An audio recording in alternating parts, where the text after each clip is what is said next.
Mpenzi mtazamaji wetu ndani ya Mzee Yakobo Sport, tuweze kuendelea kuangazia tetesi za usajili zinazoendelea kujiri barani Ulaya, ikiwa leo ni tarehe 3 Machi 2026.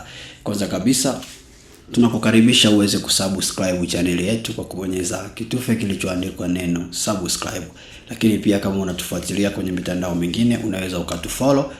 Kwa upande wa TikTok bonyeza alama ya jumlisha au neno follow.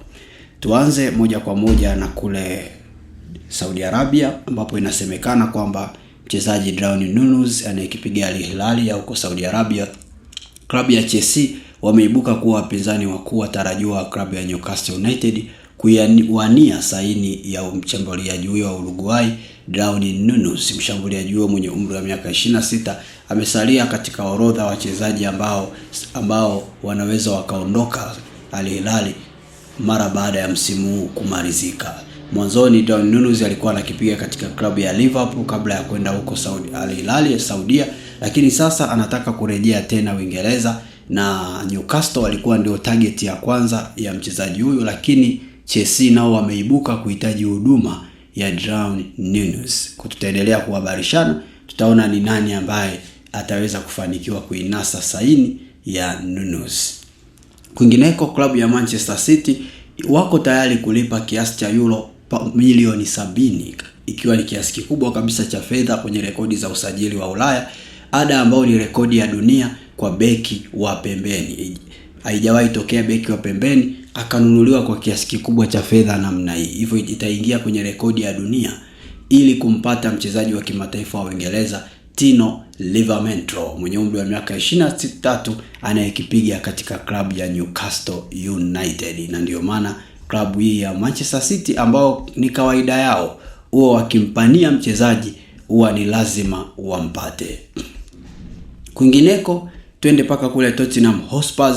Wamiliki wa klabu ya Tottenham wameweza kuwaeleza wachezaji wa Tottenham kwamba ikiwepo timu hiyo itaweza kushuka daraja, basi wachezaji wote watapunguziwa mshahara. Itakuwa ni jambo la lazima kwamba wachezaji wote watapunguziwa mshahara. Hiyo ni kwa sababu timu inaposhuka daraja inapoteza baadhi ya wadhamini, inapoteza baadhi ya hati miliki za matangazo, inapoteza kiasi kikubwa sana cha fedha. Hivyo wamedai kwamba hawatakuwa tena na uwezo wa kuendelea kuwalipa ule mshahara uliopangwa.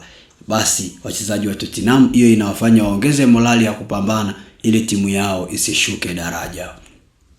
Kwingineko, klabu ya Inter Milan ya kule Serie A nchini Italy wanavutiwa na mlinda mlango namba 1 ya klabu ya Liverpool na Brazil Alisson mwenye umri wa miaka 33, huku Juventus pia wakimtaka. Ilisemekana kwamba Alisson anaweza kaondoka Liverpool na Liverpool katafuta kipa mwingine ambaye ni kijana zaidi, lakini Inter Milan na Juventus ndio wameibuka kama wanaomuania kipa huyo. Na timu nyingi sana za kule Serie A zinapenda kutumia makipa wenye umri mkubwa. Imekuwa ni kama desturi kwao. Tunafahamu Soma wa Inter Milan ana miaka zaidi ya 37. Kwa hiyo ni timu ambazo zinapenda sana kutumia wachezaji wazee. Tunafahamu Buffon alikuwa anadaka kwenye timu kama vile Juve na nyinginezo, alikuwa na umri mkubwa sana, lakini walikuwa wakimtumia. Ndio maana hata kumtaka Alisson Becker si kitu cha ajabu.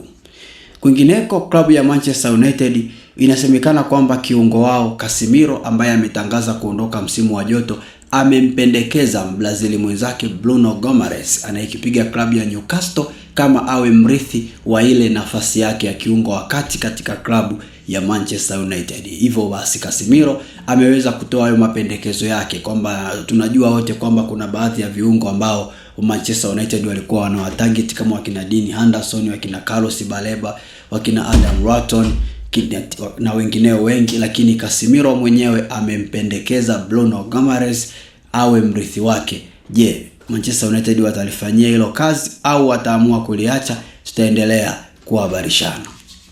Tumalizie na Bayern Munich watatekeleza mawazo ya kandarasi mpya kwa mshambuliaji Harry Kane mwenye umri wa miaka 32 kama endapo mlinzi wao Dayot Upamecano mwenye umri wa miaka 27 atasaini mkataba mpya. Hivyo watakapomkamilisha kusaini mkataba mpya Upamecano, pia wataweza kuangalia namna ya kuboresha kandarasi mpya ya Harry Kane ili kuendelea kuweka timu yao katika mazingira mazuri zaidi. Basi tumefika tamati katika tetesi zetu za kimichezo kwa leo.